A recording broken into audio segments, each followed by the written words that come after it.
In the warm village of Oba, a girl named Lami lived with her mother in a small clay house close to the market road, and she loved watching people pass by every morning on their way to trade goods and tell stories. One bright morning, her mother sent her to Oba Market to buy salt, and while she walked between the noisy stalls, she saw a strange old woman sitting alone with a single mirror shining on a mat in front of her. Lami felt a pull in her chest as she stepped closer to the mirror, because the glass seemed to glow from inside, even though the sun was behind the clouds and no one else seemed to notice the strange light. The old woman smiled at Lami with slow eyes and said the mirror would show her her true reflection, and even though Lami did not understand those words, she felt too curious to walk away. Lami bought the mirror with the little money her mother gave her, hoping she would not get in trouble, and the old woman whispered that she must never look into it in the dark, or she would see something she would never forget.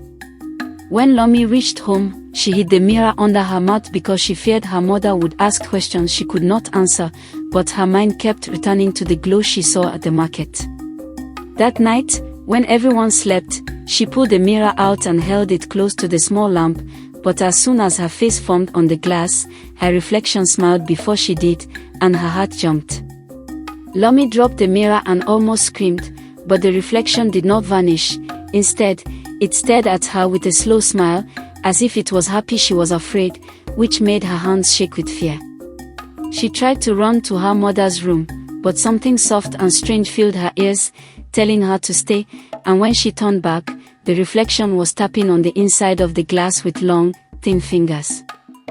The next morning, her mother asked why Lami looked tired, but Lami lied and said she stayed awake listening to the heavy rain, even though the sky had been dry and silent all night.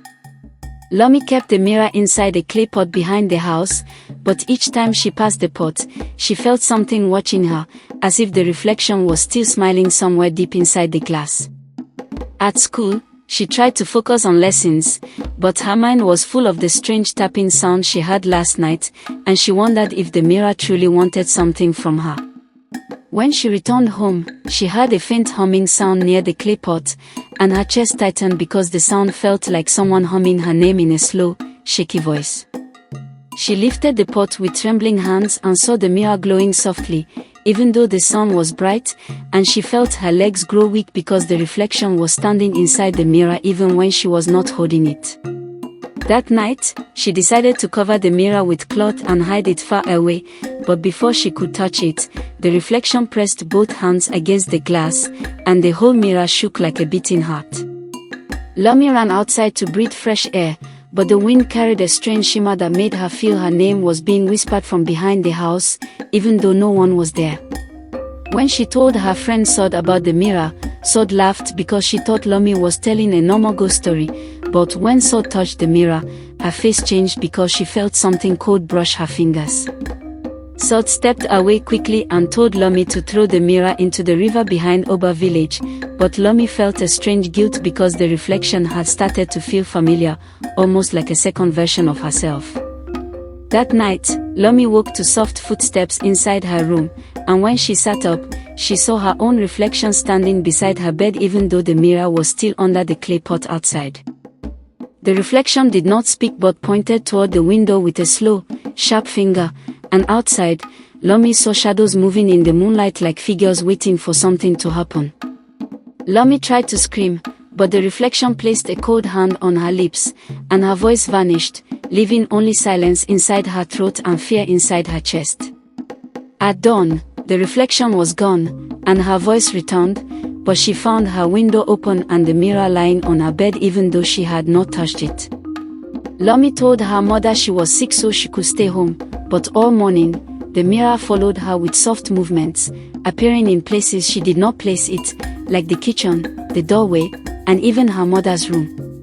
She carried the mirror outside and begged it to stop even though she knew it was strange to speak to a mirror, but as soon as she whispered, the reflection blinked for the first time.